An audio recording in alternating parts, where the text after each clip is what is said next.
Hey guys, welcome back to my channel. Today I'm talking about how to get into reading. Okay, so the first thing to get into reading is knowing what kind of book you're gonna like. There's dystopian, which takes place in the future. There's fantasy, which takes place in a different world. There's past, that takes place in the past. There's romance, when person A meets person B. And that has a lot of different things, like enemies to lovers, friends to lovers, lovers to lovers. I don't know. But there's also thrillers, where it's a nice thriller, or horror, the shock, where it's just scary, and there's many more types of books. But the thing is, you need to know what's kind of like to get into a book. If you don't like, the kind, you're not going to want to read it. Yeah, that's just a big tip. Find your type of book. Point 2 is find a good book. A lot of people want to start with a big book, like something like, let me just grab it. This is Allegiant. I didn't read this book, my sister did, but yeah, as you can tell, this is a lot of pages in it, okay? And a lot of people might be like, oh, I can read this. It's no problem. Okay, does this not have pages? Yeah, this has 526 pages in it. Don't start with a big book like Twilight or something, unless it's a really good book, you're not going to want to get into it, okay? Not like that. So my personal thing is don't get into any big books. Start smaller or average, which is 200 to 300 pages, that kind of thing. Oh, why is it? Sorry. So yeah, basically my personal suggestion is just looking and finding a pretty smaller book. Something averager size, this looks like The Crown, yeah. This is this has how many pages? 277, I'm pretty sure. Oh, 278. This is the kind of book you're gonna want to start with, a nice average sized book, because if you read too big of a book, yeah, it's gonna be bad. It's gonna be bad for you. I'm not gonna lie, it's gonna be bad for you. But yeah, back to the thing, find a good book. If you don't find a good book, it's just you're not going to want to read it. Find a shorter book that's big. No, that's big in plot. That has a good plot and something you like. Now, I personally thought H2O was going to be a grand book. Amazing. But it just wasn't for me. And that's the quote. Another, that's leads me to my next little tip, which is, I'm going to say this again. If you don't like a book, don't finish it. If you hate a book so much that you just don't want to read it, it's kind of taking you out of that reading mood, I would not suggest reading it because, personally, it's just going to drag your reading levels down. And that leads me to my next thing, reading slumps. Now, a lot of people get these. Obviously, it's very common. It's not, okay, I'm acting like it's some medical thing that you can get. Reading slumps. Anyway, but no. Reading something basically where you just say, I don't want to read. And that's perfectly fine.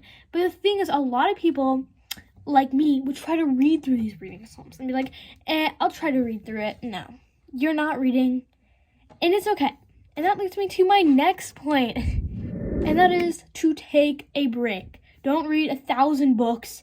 You're going to get bored of them, and you're just not going to enjoy reading them. Personally, that kind of leads me to my next point. I'm going so fast, But my point is, just enjoy a book. Don't read so fast where you're not going to understand or take it in, Read the book and enjoy it. Take it in. Just think about a good book. And it's okay to perfectly, not be I don't really care. I don't want to read this book, And, or, aka, it's fine to be I don't know. It's if you see a book and you want to read fast, that's okay. But I would suggest, if you're a fast reader and you're not absorbing the book and not taking it in, because a lot of people can read fast and absorb it. But personally for me, if I read fast, I just don't absorb the book.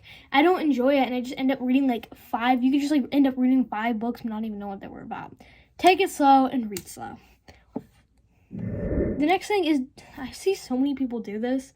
Don't read the last page of a book, because then as soon as that part comes, where it's supposed to be like a big reveal, it's not, or it's like something in the book will happen and you'll realize what the end means. You'll be like, oh wait, I just spoiled the entire book. And it just kind of like takes away from that like moment of like shock or like, oh whoa. But yeah, like reading the last page isn't really a good insight either. Like you're not even gonna get that much. Like honestly, if you read the last page, you're not really gonna get much insight anyway. You're not gonna get much insight. To be honest, you're not gonna get much insight, and that's perfectly fine. But like, just don't read the last page of the book. It's honestly just upsetting for everyone. And people like me just cannot stand people who do that. Like my sister does that, and it annoys the heck out of me. Like I don't even know why, it just does. And that leads me to my last point, which is read the reviews for your book. It's really hard to, like, and that's kind of another point where it's like, don't get books online. Personally, for me, I like to be able to read some of the book or read the back of it and, like, see the book, you know? Which is, like, for me personally, reading reviews is really helpful, especially Goodreads. I like to write reviews on that. Because, like, then you can just, like, tell people if the book is good or not.